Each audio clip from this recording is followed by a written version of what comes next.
Já estamos de volta com o nosso Tá Na Hora Maranhão, ao vivo, 7 horas e mais 24 minutos, com o John Coutrin. Boa noite, John. Boa noite, Olavo. Boa noite a todos, nossos amigos, telespectadores. Um abraço todo especial nesta quinta-feira. Você que nos acompanha também no interior, a nossa saudação toda especial. 2106-9403 é o número do nosso WhatsApp para você comentar, participar aqui com a gente. Tem o QR Code para facilitar a sua vida e já ir direto lá na nossa conversa. Bom, ontem nós comentávamos sobre o pedido de vista de 2 deputados sobre a indicação do interventor da cidade de Turilândia. E hoje a Assembleia aprovou o nome indicado pelo governador, mas não foi com unanimidade. Por quê, John? A gente tratou disso aqui ontem, Olavo, que não foi. Os deputados de oposição colocaram em questão algumas situações jurídicas envolvendo ali a saída do Thiago Josino Carrilho de Arruda Macedo, que é o defensor público, sobre a possibilidade de licenciamento dele. E segundo os deputados de oposição, ele não poderia ali se licenciar do cargo de defensor público, não é isso? Para assumir um cargo de executivo, ou seja, de interventor lá na cidade de Turilândia. Isso foi colocado em pauta pelos deputados de oposição. Já os deputados governistas não, dizendo que isso já aconteceu inclusive no outro estado, né? Acho que foi no Tocantins, parece, que eles citaram lá o caso de defensor também, assumiu como interventor, e que não teria nenhum tipo de problema. De certo que a oposição votou contrária, 5 deputados lá. Ontem o deputado Fernando Brade, juntamente com o deputado Segundo, já tinham pedido vista de 24 horas, e hoje já tinha completado 24 horas, eles colocaram em apreciação. Isso gerou um debate muito intenso e sobrou até para o Alberto Bastos, né? Colocaram até o Alberto Bastos lá na linha de fogo, trazendo um caso antigo dele, não é? Uma situação antiga envolvendo ele, a irmã dele, porque seria, segundo a oposição, seria o próprio Alberto Bastos que teria indicado aí o Thiago Josino, né? E aí trouxeram um fato do passado dele, um fato grave, não é? E tentaram colocar ali em discussão na Assembleia. E os deputados do governo disseram que uma coisa não tinha nada a ver com a outra, né, Olavo? Que estava sendo, que teria que ser discutido ali era o nome, na verdade, do Thiago Josino e não do Alberto Bastos, que hoje é secretário, inclusive, do governo Carlos Brandão. Mas passou, agora é um desafio que ele tem, o interventor lá de Turilândia, até comentava isso, agora há pouco lá no expediente final da Difusora News, da rádio, porque ontem a gente viu, Olavo, uma situação vexatória com a prisão daqueles 8 vereadores. A gente acompanhou, mostrou imagens ontem de uma espécie de blindagem, de barreira, que algumas pessoas estavam querendo fazer dos vereadores para tentar ali cobrir, não é, os vereadores, proteger os vereadores, blindar para aparecer a imagem deles, porque ontem eles foram presos porque descobriram medidas. 8, né? 8 vereadores de Turilândia foram presos porque descobriram medidas ali cautelares. E lá a gente viu essas imagens que causaram espanto, não é? E de pessoas ali tentando encobrir, fazer uma barreira em relação a esses vereadores. E a gente vê que o novo interventor já deu uma coletiva hoje, não é? E falou que vai ali fazer uma avaliação, ter 90 dias, não é? Mas que ele tome cuidado com a segurança dele. Que por isso que ele seja acompanhado, Olavo, né? De pessoas que façam sua segurança. Porque a gente vê que o clima lá na cidade de Turilândia é pesado, não é? E tem aliados lá do então prefeito que eles tentaram intimidar uma equipe de reportagem. Essas mesmas pessoas lá, inclusive, também. Lá ontem, uma jornalista relatou que a equipe dela foi intimidada, né? Intimidada, que ela teve que recorrer lá ao batalhão de polícia para que ela fizesse a cobertura, a equipe dela de TV fizesse a cobertura. Inclusive, carros tentaram também interceptar o veículo lá da emissora, não é? Ou seja, uma espécie de intimidação que foi feita. E cabe agora ao próprio interventor, se eu fosse ele, pedir aí, de certa forma, uma proteção, né? Lá na cidade de Turilândia. Eu vi vídeo depois desse escândalo todo, John, de gente dizendo o seguinte, olha, estão falando da nossa cidade, gente claramente ali, né, aliado das pessoas que foram presas, dizendo que era uma vergonha essa perseguição, falaram de perseguição lá no caso de Turilândia, porque a mídia nacional, você sabe que uma emissora foi lá fazer uma grande reportagem lá nível nacional, e aí eles estavam reclamando, esses aliados, porque diziam, olha, tem tanta coisa boa para mostrar. Ei, meu amigo, desvio de quase 60 milhões de reais, você vai passar pano para isso? Claro que a cidade tem belezas naturais, é um povo trabalhador, a cidade obviamente merece destaque positivo, mas houve uma coisa muito grave que precisa ser colocado, precisa ser reportado, noticiado. E a mídia claramente se voltou a atenção para esse caso, que é muito grave e, obviamente, tem ganhado repercussão, e a imprensa cobrando também, não só as autoridades, mas todo mundo de olho nesse caso horroroso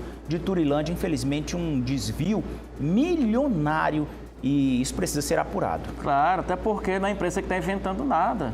É a Justiça, o Ministério Público, não é? São investigações que foram feitas. E esse desvio é apenas o fio da meada, porque a gente sabe lá que em Turilândia aconteceu outras coisas escabrosas, não é? Que a gente observa que tinha toda uma teia de pessoas ali, uma teia, né, que envolvia vereadores, envolvia parentes, envolvia lideranças políticas, cabos eleitorais, que eram dependentes desses recursos públicos. Sim. Por isso, ontem a gente viu, ali, na verdade, que está fazendo essa barreira em relação aos vereadores, não era, na verdade, a população, eram pessoas que eram, suponho, é um indicativo que eram pessoas beneficiadas por esse esquema. Sim. Entendeu? E lá a gente via, na cidade de Turilândia, a gente via a primeira-dama custeado, o curso dela custeado com dinheiro público de medicina, tinham parentes, né, cartão, inclusive uma pré-candidatura. Uma pré-candidatura, Olavo. A deputada estadual, a deputada estadual da primeira-dama, que se falava em todo o Maranhão, que era uma pré-candidatura com uma estrutura vultuosa. Como se fazia uma lista de pré-candidatos, isso se faz, né? Os pré-candidatos que estão se movimentando bastante no Maranhão, que são cotados para se eleger deputado estadual, o nome da primeira-dama era sempre colocada, porque ela tinha apoio em várias cidades do Maranhão. E como é que isso estava sendo feito, Olavo, né? Quem estava bancando isso? Uma estrutura enorme dessa, uma cidade pequena como Turilândia. Bancar uma pré-candidatura de deputado estadual em todo o Maranhão, com lideranças, né? Se fala até que lideranças recebiam mensalmente uns valores, não é? Não sei se era dinheiro público ou não, mas recebiam para fazer essa pré-campanha. Então a gente via lá que a situação chegou no limite na cidade de Turilândia, não é? Sim. Uma hora ou outra isso ia estourar, Olavo, não é? Verdade. Agora, John, falando ainda em Turilândia, por lá o vereador e presidente da Câmara Municipal, conhecido como Pelego, ele anunciou rompimento com o grupo político do prefeito Paulo Curió. Nesse momento, venho dizer ao povo de Turilândia que estou me desligando do grupo Curió, por não concordar pelo fato que aconteceu. Vim ao público dizer, assim como lá em 2015, tive a coragem de dizer que estava ombreado ao grupo, sou muito capaz de ir voltar a dizer que estou desembarcando da base do grupo Curió. Agora, né? Né? Quem é que está com o prefeito agora? Ninguém vai dizer, a não ser esse grupo que a gente estava falando aqui agora, que são de pessoas que estão ali, não sabe-se por quê, defendendo a todo custo, né? E essa articulação toda aí, hein, John? Esse aí, ele inclusive está com tornozeleira. Ele que ficou, assumiu interinamente a cidade, não é? Até então, quando não tem interventor, não é? O interventor tem mais... Antes era ele, o presidente da Câmara, que estava conduzindo a cidade de tornozeleira, se eu não me engano, né? Cumprir medida cautelar. Agora, é espantoso, né? Até brincava, assim, lá todos os vereadores envolvidos, né? Inclusive o presidente da Câmara, se estava falando de São Luís, né, Olavo? Brincando com São Luís, do orçamento. Se fosse fazer uma votação de orçamento lá na cidade de Turilândia, teria que fazer a sessão lá dentro da prisão, né? Porque tá todos os vereadores presos. Sim. Então já pensou uma sessão para votar orçamento, para votar um projeto de interesse da cidade, teria que fazer dentro da prisão, do presídio, com esses vereadores todos. Então assumiu os suplentes. Porque, e neste caso aí, ele está falando isso agora, né? Depois que o prefeito está preso, né? Que não voltou. Mas, assim, a política é muito dinâmica, né? Se um dia esse prefeito Paulo Curió voltar de novo a gestão na prefeitura, eu não duvido muito que ele já faz o caminho de volta, né? De novo, não é o presidente da Câmara. Ele já disse que já foi, já voltou, já foi, já voltou. Não é difícil. Não custaria nada ele voltar novamente ali à base do prefeito. Agora, antes de continuar para a próxima pauta, John, tem uma informação aí do Baleia Rossi, do MDB, não é? O Baleia Rossi deu uma declaração no contexto de alianças nacionais, do MDB e PT. Ele deu uma entrevista em que se comentava a possibilidade, Baleia Rossi é presidente nacional do MDB, ele é deputado federal, inclusive. É a possibilidade do MDB apoiar e indicar o vice do Lula. Hoje, o vice do Lula é o Geraldo Alckmin, só que ele é do PSB. E o PSB quer continuar com o Geraldo Alckmin na vice do Lula. Mas o Lula já deu uma declaração dizendo que há a possibilidade de mudar o vice, né? Se o MDB ou outro partido de centrão se aliar. E aí ele foi perguntado em relação a isso, não é? Porque dentro do MDB é uma divisão, Olavo. Dentro do MDB, o pessoal entender em casa, não é? O MDB do Nordeste é mais pró-Lula. O MDB do Nordeste, inclusive aqui no Maranhão. Sim. As lideranças do MDB do Maranhão, o grupo Sarney, né? São aliadíssimos do Lula. Já o MDB do Sul, do Sudeste, é aquele MDB que é contra o Lula, que flertou com o Tarcísio de Freitas, não é? Que está flertando agora com uma candidatura própria, que é o partido lá é da turma do MDB lá do prefeito de São Paulo, Ricardo Nunes, que é contra o governo Lula. E o Renan Calheiros, que é aqui do Nordeste, né, Alagoas, essa turma do Renan Filho, Renan Calheiros, Jadé Barbalho, essa turma aqui está tentando levar o MDB para o Lula. E ele teria dito, né, que se o Lula der a vice para o MDB, eles conseguem, dentro do encontro do partido, ratificar esse apoio. Só que o Baleia Rossi está um pouco, né, desacreditado em relação a isso. Ele falou assim, mas hoje, por exemplo, nós temos poucas alianças com o PT nos estados. Inclusive citou o Maranhão. Ele disse aqui que no Maranhão, Baleia Rossi disse que no Maranhão, o MDB não tem o apoio do PT, não é? E isso remonta a uma declaração que foi divulgada semana passada de que o presidente nacional do PT, Edinho Silva, teria vetado o Orleans Brandão, que é pré-candidato a governador do MDB pelo Maranhão.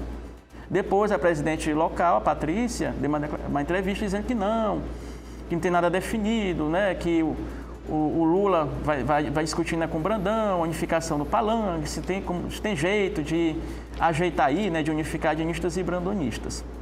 Mas, de certo, Olavo, não é? É que quando o Baleia Rossi fala isso, de certa forma, gera para a turma, né, do MDB local, quando ele fala isso, o Baleia, gera, de certa forma, uma preocupação, não é? Um alerta, na verdade, um alerta. E o presidente nacional que está falando isso. Aí, não quer dizer que não vai haver essa aliança. Pode haver essa aliança, sim, do MDB com o PT aqui no Maranhão. Mas parece que as coisas ainda não estão amarradas, né? Ainda não estão amarradas. Depois do Carnaval, Olavo, ainda vai acontecer muita coisa. Vai acontecer as conversas, o Brandão vai conversar com o Lula, não é? O grupo Sarney ainda tem força dentro do MDB, sabe disso, é um cacique, não é? Tem força dentro do partido, então essas coisas devem se resolver depois do Carnaval. Mas são indicativos que, de certa forma, geram um alerta aí no grupo. Vou mandar aqui um alô para Zenóbio e Noeli, não deixam de assistir o programa mais assistido do Maranhão, muito obrigado. Está perguntando, os suplentes de senadores deveriam ser votados. E, igualmente os deputados estaduais e federais. Geralmente os suplentes que assumem nunca nem passaram em uma comunidade. O que a mesa da resenha política acha disso? Eu concordo, né? Tem que ter. Tem que ser votado também, mas vão dois ali que ficam ali à sombra do titular e acabam ganhando vaga de senador, porque geralmente a pessoa sai, né, deixa ali, uma hora ou outra eles assumem na vaga de senador sem efetivamente ter sido testado, um nome direto ali na urna. Essa vaga de suplente é sempre estratégica, né? Vamos trazer para cá o caso mais recente, o Flávio Dino.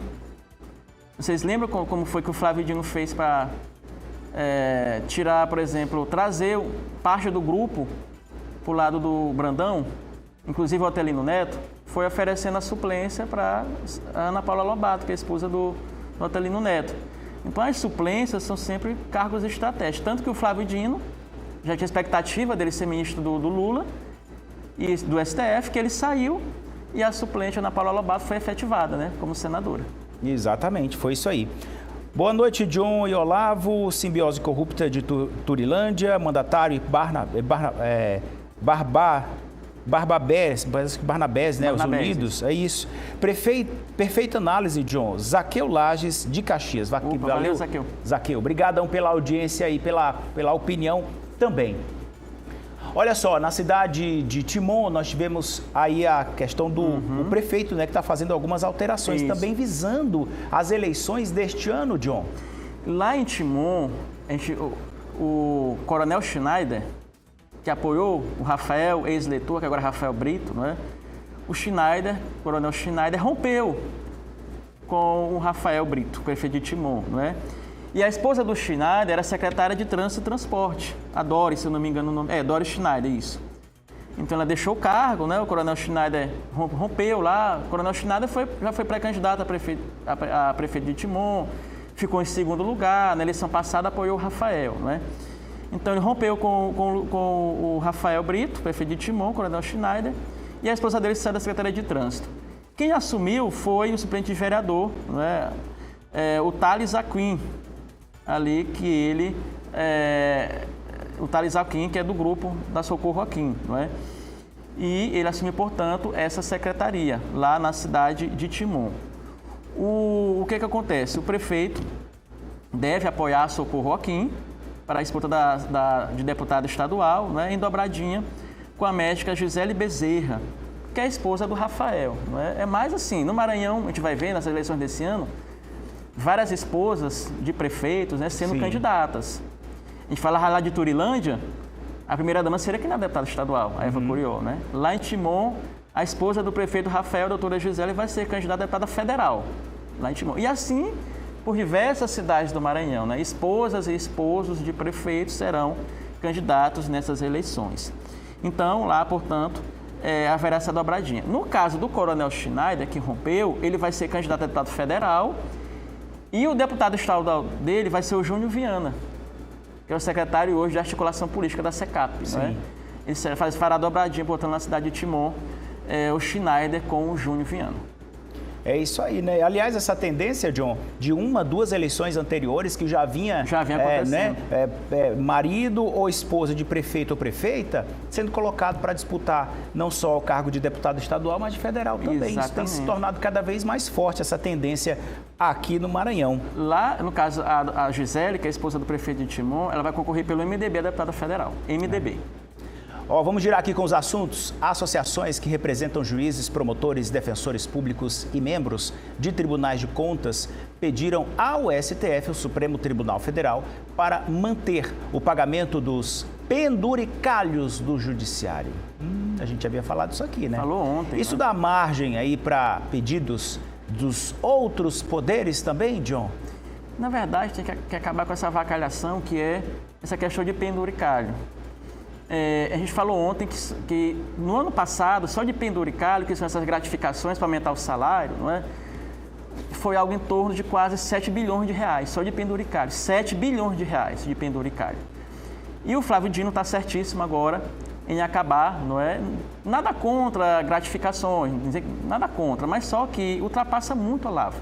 Já teve magistrado que recebeu quase R$1 milhão por mês. Meu Deus! Quase R$1 milhão. Só de gratificação, esses penduricalhos. Pode haver penduricalho? Pode, mas que não fuja da realidade. Bom senso, né? Bom senso. Temos o limite do STF, o teto, que é de R$46 mil, quase R$47 mil. Então, o Flávio Dino está tocando num ponto importante, acabar com isso, não é? Em todos os poderes, judiciário, legislativo e executivo. A gente já sabe que o STF hoje está enfraquecido, tem a questão hoje do Toffoli, né? Cada dia mais envolvido nesse escândalo do Master. E precisa moralizar, né? Então, o Flávio Dino acerta em 2 pontos. Quando ele enfrenta essa questão das emendas parlamentares e agora nessa frente de batalha em relação aos penduricários. Pois é. E a gente segue acompanhando. Meu Deus do céu. Epa, já acabou, não acredito. Passou rápido hoje, hein? A gente fica por aqui. Obrigado pelo carinho da audiência e companhia. Meu Deus, deixa eu mandar um alô aqui para uma pessoa de Imperatriz.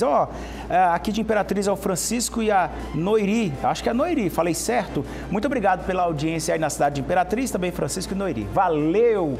A gente volta amanhã, a partir das 6h30. Lembrando que amanhã não tem resenha, hein? A gente só volta com a resenha na quinta-feira aqui no nosso Tá Na Hora. No rádio também, né? No rádio também, né? O expediente. O John vai ficar de folga, né, John? Volta na quinta-feira. quarta-feira. Obrigado, fica com Deus. Tchau, valeu, John. Tchau. Boa noite. Até lá.